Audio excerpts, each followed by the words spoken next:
Hello class 12th, welcome to Zenith Guru Pathshala. मैं हूं निकी पंडित and हम यहाँ पे कर रहे हैं सोल्यूशन चैप्टर के बेक एक्सरसाइज के questions and we are on question number 1.40।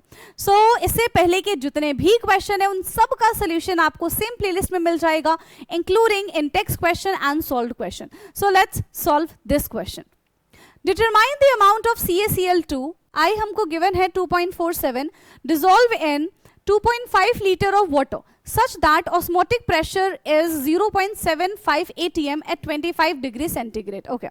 So determine the amount of CaCl2. हमें यहाँ पे CaCl2 का अमाउंट यानी कि मास कैलकुलेट करना है। क्या क्या चीजें हमें गिवन है वो देख लेते हैं हम। So osmotic pressure is given to us, that is pi. pi हमको यहाँ पे गिवन है 0.75 atm। ठीक है, पाई हमको यहाँ पे गिवन है 0.75 atm। वॉल्यूम हमारे पास कितना है 2.5 लीटर। ठीक है, वॉल्यूम हमारे पास यहाँ पे 2.5 लीटर है। टेम्परेचर इन्होंने कहा है 27 डिग्री सेंटीग्रेड, यानी कि इसको केल्विन में कन्वर्ट करेंगे तो टेम्परेचर हमारा आ जाएगा 300 केल्विन। ठीक है, टेम्परेचर आ जाएगा हमारा 300 केल्विन। आई की वैल्यू हमको दी गई है 2.47 और क्या चीज हमको दिया गया है, ठीक है, इतनी वैल्यू हमको दी गई है। आर यहाँ पे यूनिवर्सल गैस कांस्टेंट होता है जिसको हम रखेंगे 0.0821। अच्छा, यहाँ पे यूनिट हमारे लिए बहुत इंपॉर्टेंट है। यूनिट कैसे देखेंगे, अगर यहाँ पे हमारे पास टेम्परेचर ठीक है केल्विन में दे रखा है और ऑस्मोटिक प्रेशर हमें एटीएम में दे रखा है तो वैल्यू भी हमको वैसी ही रखनी पड़ेगी, लीटर एटीएम मोल पर केल्विन। ठीक है,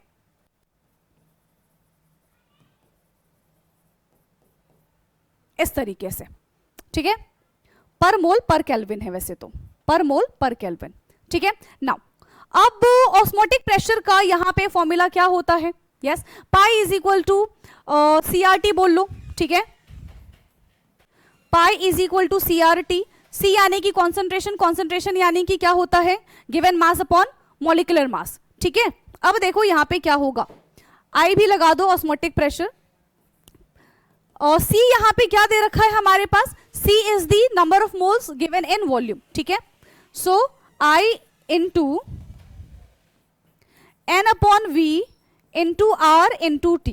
बस इन सब से हम क्या चीज कैलकुलेट कर सकते हैं, इन सब से हम नंबर ऑफ मोल्स कैलकुलेट कर सकते हैं। ठीक है, इन सब से हम नंबर ऑफ मोल्स कैलकुलेट कर सकते हैं, तो कर लो। तो pi into V divided by I into R into T is equal to N।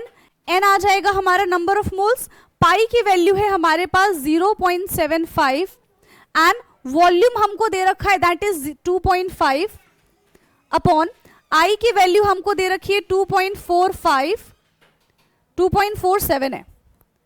ठीक है, I की वैल्यू हमारे पास यहाँ पे 2.47 है एंड R की वैल्यू हमारे पास है 0.0821 और टेम्परेचर है हमारे पास 300। बस अब आपको क्या करना है, इसको सॉल्व करना है। सॉल्व कैसे करोगे, आई नो कि थोड़ा सा टाइम लगेगा but you have to solve it, don't use calculator. ठीक है, मैं आपके लिए यहाँ पे डायरेक्ट आंसर लिखूंगी बट पेपर में आप कैसे लिखोगे बिना सॉल्व किए, इस चीज को ध्यान रखते हुए आपको खुद ही क्वेश्चन सॉल्व करना पड़ेगा।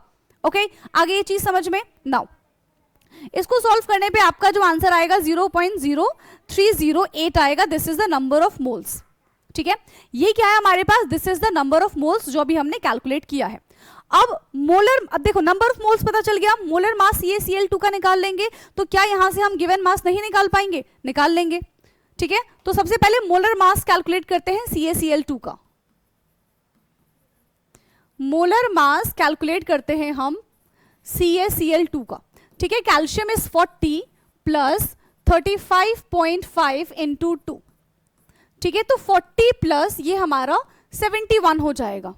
ठीक है, तो ये हमारा 111 ग्राम हो जाएगा, राइट, 111 ग्राम पर मोल। अब देखो नंबर ऑफ मोल्स का फॉर्मूला क्या होता है, number of moles is equal to mass upon molar mass. तो हमें मास निकालना है तो number of moles into molar mass. So mass is equal to number of moles, अभी हमने कितना निकाला था यहाँ पे देख लो 0.0308, 0.0308 एंड मोलर मास है हमारे पास 1 है ना, मोलर मास है हमारे पास यहाँ पे 111। तो क्या अब हम यहां से गिवन मास नहीं निकाल पाएंगे बेटा? निकाल लेंगे। कितना आएगा? 3.42 ग्राम आएगा। ठीक है, कितना आ जाएगा?